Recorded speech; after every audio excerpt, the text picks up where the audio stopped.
aggregate what they can do with the PST effects, and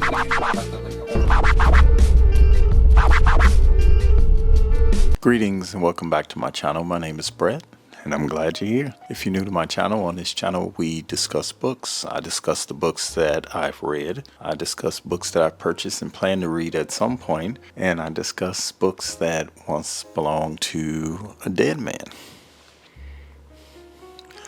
I don't know why. I guess it's just part of what I say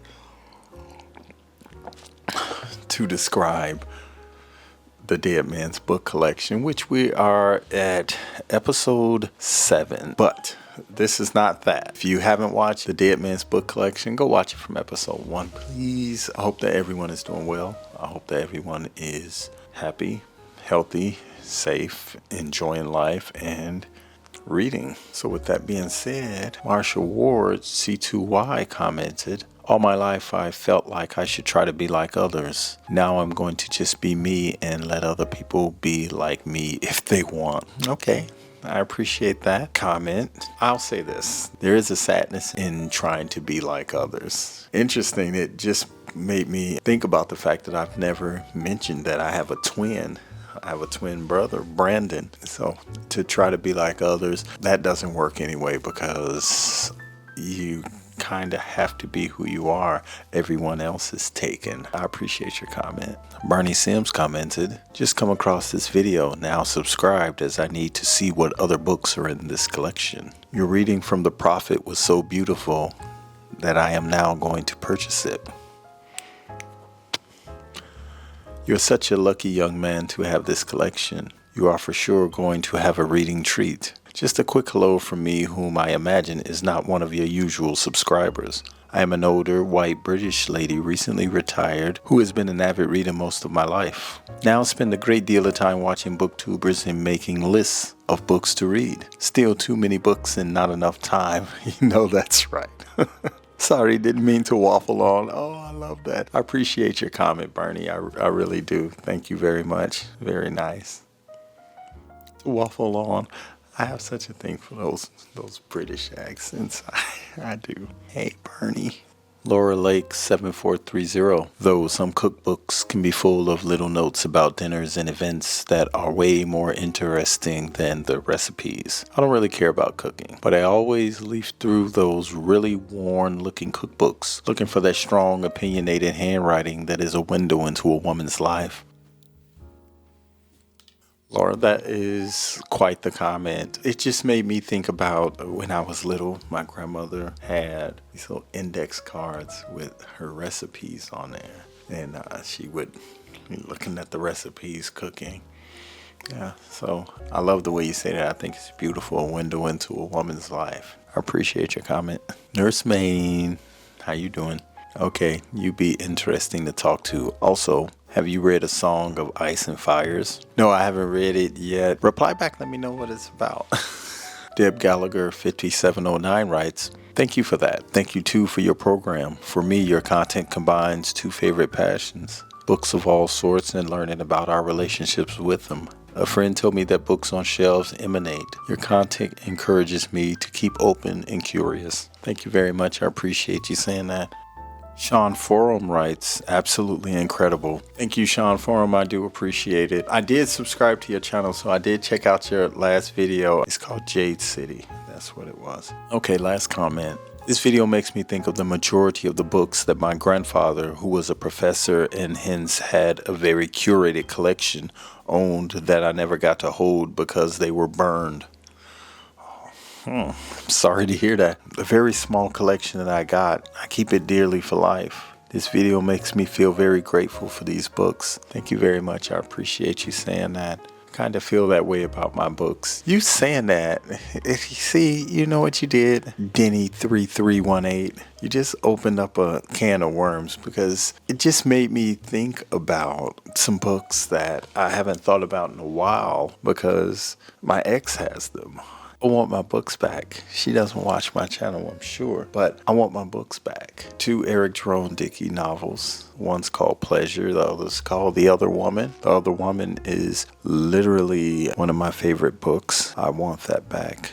I need that back. James Baldwin, It's the Fire Next Time. Native Son, Richard Wright, I want them back. I want them back. If you're still mad at me, I'm sorry, but I want my books back. Let's see what you did. I probably have to cut this out of this video, but Denny3318, I'm sorry to think about your grandfather's curated collection burning. That's very, very sad. My heart goes out to you. That's a tough loss, so I see why you would keep your books like close. Hopefully, if you remember some of the titles, that you can be inspired down that reading path. I appreciate your comment. Thank you for those who commented, and those whose comments I didn't get to, I appreciate you as well. Okay, so you have seen the title of the video. These are all the books that I own that are either by African American authors or books that were written about African Americans. And in the spirit of Black History Month, I decided what I would do is pull down all of them and discuss them. You know, this is a long video because I think it's around 60 books, so I didn't want to just do this 160 book video. So I'm going to break this video up, and it's going to be in however many parts it takes. I know, it's almost like another series. In my defense, I love being comprehensive. So the idea of continuing on with a theme or having really intentional videos. Without further ado, I'm just going to get into these, and I'm going to get through as many as I can, and I'll call that video 1, and then I'll do another, and I'll call that video 2 until I reach the end. But this is Wallace Thurman, and it's called The Blacker the Berry. Wallace Thurman was born in like 1902. I do know that he died in 1934. He only lived 32 years, and he died of tuberculosis. But this is the book of a girl. Her name is Emma Lou. In this book, Wallace was talking about the concept of intra-racism, which was basically a segment of the black population not liking another segment of the black population, strictly based on color. Had a little bit to do with geography too, you know, the North and the South, but generally it was a situation where she was just considered too black. I'll put it that way. She was considered too black, and it bred in her a lot of self-hate too. So this book focused on all of it. It's very, very powerful. It's a short read, very, very powerful book, to the point to where she's like dabbing her face with powder. It's almost like she was trying to putting on rouge and just trying to become something other. Just had to have a mask over, because she grew to hate her skin color and her complexion because of others. Very powerful book, The Blacker the Berry by Wallace Thurman. Look at this. I've talked about this book before on this channel. This is New Black Voices. I couldn't even tell you when this thing was printed, but I've had this book for a very long time. It has a bunch of different African American. This was after, this wasn't like Harlem Renaissance. Wallace Thurman, if he died in 30, Wallace Thurman would have been part of the Harlem Renaissance period, which was from the 20s to the 30s. Okay, but this book has so many great authors in there, like Nikki Giovanni, rest in peace, Eldridge Cleaver, Malcolm X, Chester Himes, James Baldwin, Ishmael Reed, Amari Baraka, Leroy Brown, yeah.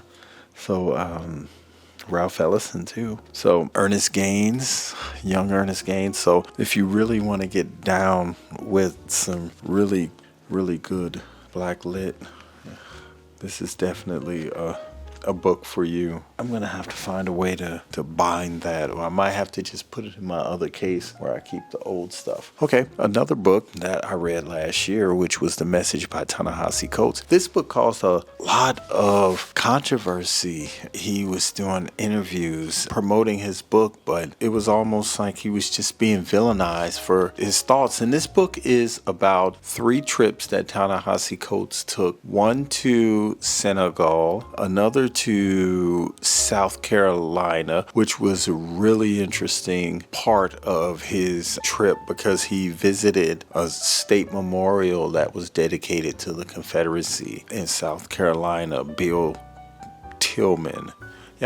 Tillman, who was a governor, he had a statue erected in his honor, and he was in favor of lynchings. Those things were not very, very important to the masses today. What was important to and caused all the controversy, I'll put it that way. What caused all the controversy was his third trip, which was to Palestine. And he compared the relationship with Israel to Jim Crow slavery. So, of course, yeah. So, The Message by Ta-Nehisi Coates.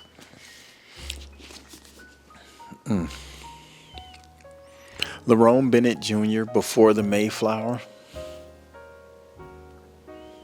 This is Before the Mayflower. If you've never heard of this book, it is a history of the Negro in America from 1619 to 1964. It covers so much Black history. It's more comprehensive than any history book I have ever read. Yes, this is, it talks way back when, talks about the Moors. It really goes all the way back. And not only does it go all the way back, he provides illustrations throughout the book.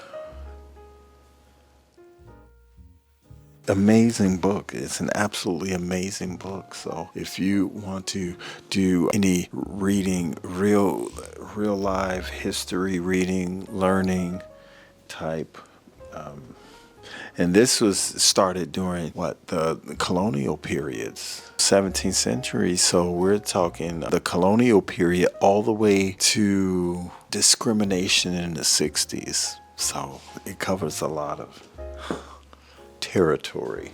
Mumia Abu-Jamal, live from death row. He was on death row for the 1982 killing of a Philadelphia police officer. He was a journalist, but he was also a taxi driver at night, and he rode upon a cop doing some really terrible things to his brother, and scuffle ensued, and the cop ends up dead, and he ends up on death row. NPR picked up his story, and they were literally trying to shut down NPR, National Public Radio, because they said, why are you giving this killer a voice? It became a huge controversy in the 80s. It was huge. The introduction was done by John Edgar Whiteman, who I have his book, and I'll get to that. Brothers and Keepers by John Edgar Whiteman. I read this a while ago. I may want to reread this at some point, but this is an original copy of this. One more look at Mumia Abu-Jamal.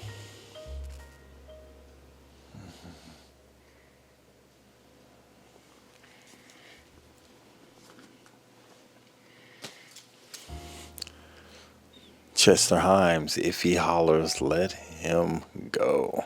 Chester Himes, Richard Wright, and James Baldwin, they all kind of ran in the same circles and left America and went overseas to Paris. This novel, If He Hollers, Let Him Go, is the story of, if you see the hands interlocked, the white hands and the black hands. Chester Himes has a thing with interracial black men, white woman dynamics, the 40s, and just the times when that was just considered a really bad thing. And if you think about it, this kind of reminds me of the Jungle Fever Spike Lee cover to the movie. Story of a black man who's at work and he's trying to deal with that dynamic, and there's this woman that he finds himself attracted to that has an attraction for him, and it's awful. It's an awful Chester Himes type novel. It's an amazing novel, but the story I just won't tell you. But if he hollers, let him go. Check that out. That's Chester Himes is he's that guy. Okay, this is Percival Everett's Assumption. Now, we know Percival Everett because he wrote what many people are saying one of the, I believe that it was the best book written last year, where he won the National Book Award, and that was Billy, who told the story of the adventures of Huckleberry Finn from the point of view of James, or Jim, the slave. But in Assumption, it's the story of a cop, and he's trying to figure out who killed this woman, and it's not what I expected. But when I got to the end, and once I really understood I was just like, really? I mean, it's so much different than James as far as the writing itself. James was funny, and this had its funny moments, but what I did love is the fact that this book was probably written 20 years earlier. So you can see the growth of Percival Everett as an author. But this was still a solid, I would call that. It was definitely a solid novel, one of those whodunit novels. And what made this even worse was that he had to find out, because they were kind of looking at him like, maybe you did it, kind of like that. So definitely a good novel to check out, Assumption by Percival Everett. Now we're getting into one of my favorite authors, which is Albert French. I have 4 Albert French novels. Albert French wrote 5 novels. He wrote Billy, Holly, Patches of Fire, I Can't Wait on God, and another called Cinder, Cindeer, which is a continuation of his very first novel, Billy, which is about Billy Lee Turner, who was he 11-year-old boy in Mississippi that was sentenced to death for murdering a white girl. It's one of the most tragic stories you're going to read. It was an amazing novel, not really being accepted by the mainstream, but it was written around the same time that Ernest Gaines wrote A Lesson Before Dying. I don't know if you remember that novel. You might remember the movie. Don Cheadle was in it. Mekhi Phifer played the main character. Well, he wasn't the main character, but he was sentenced to death after a robbery that went wrong, and this character Jefferson found himself in the wrong place at the wrong time. So back in those days, he was the only one alive, and his hand gets caught in a register. Yeah, it was about him being executed. This is I Can't Wait on God, which is a story about a man and a woman who commit a robbery and murder, and they try to escape. The police are on their tails. I hated the way this story ended. I didn't think this was one of Albert French's better works. It was his 4th book. I haven't read Patches of Fire. That's on my short list. Patches of Fire is on my short list. I read Billy and I read Holly already. Those were both amazing novels. Jasmine Ward Led Us to Sin. Just gonna bring up my bookish crush like that. I love Jasmine Ward. I think she is such a beautiful woman, and she's an author, but she's a poet. This book of hers, I was really affected by it, about a woman who was sold to a white slaver, and it was about a journey on foot, men shackled by metal and women shackled by rope, and it's very, very sad. It's very little that I can tell you, but it does have spiritual elements in it. Let Us Descend by Jasmine Ward. I think she's the 2-time National Book Award winner. She won twice.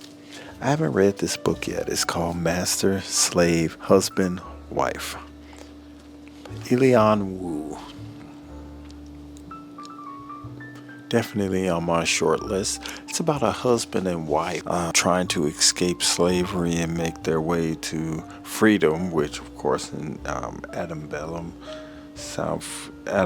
slave days in the South, we're talking going from South to North, or to Canada, or anywhere but the South, as long as you're going up. And the thing is, if you look at the cover, it shows how fair-skinned she was and how dark he was in comparison. So we're talking about a husband and wife, but as they travel as her being the master and him being a slave.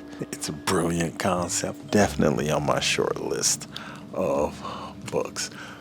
I have this book about Sam Cooke. It says The Triumph of Sam Cooke, and it really is just talking about the life of Sam Cooke. It's dated, so it has the years in there, and it has a lot of illustrations. It's a good book. I picked it up for almost nothing. Okay, so that's my first video of African American books, or books written by or about African Americans. It's an African American special edition of the Black Lit Geek channel. I'll do another video maybe tomorrow. I still see so many great books. I see Yagasi Homecoming. I see Billy by Albert French. I see Common, Let Love Have the Last Word. I see N.K. Jemisin. Hello to Black Future Month. Someone had recommended her, N.K. Jemisin. I see Harriet Beecher Stowe's Uncle Tom's Cabin. I see Zora Neale Hurston's Barracoon. I see Whoopi Goldberg's book. It's called Whoopi Goldberg Book. I see Finding Gideon by Eric Jerome Dickey. I see Roots and Queen and Sister Mother Warrior by Vanessa Riley.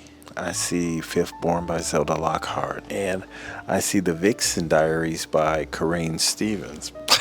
I don't know how I got there. I promise you, I don't know how. I see Assata Shakur and I see Bill Russell. So, and Omar Epps. Okay, so I want to thank you for watching this video. I hope you enjoyed it. I hope you enjoyed this video. If you like this video, click the like button, leave a comment. I always welcome them. I do apologize if I don't get back to them in as timely a manner as I should. I want to thank you for watching this video, and I'll see you next time. Peace.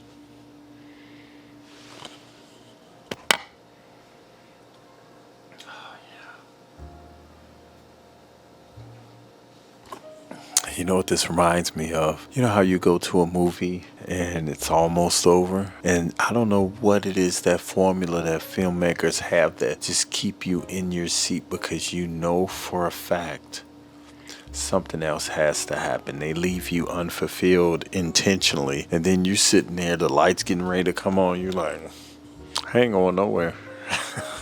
I ain't going nowhere, because you know that there's more to come. So there's more to come.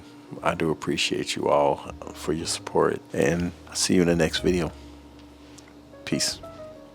Create what they can do with the PS team effects, and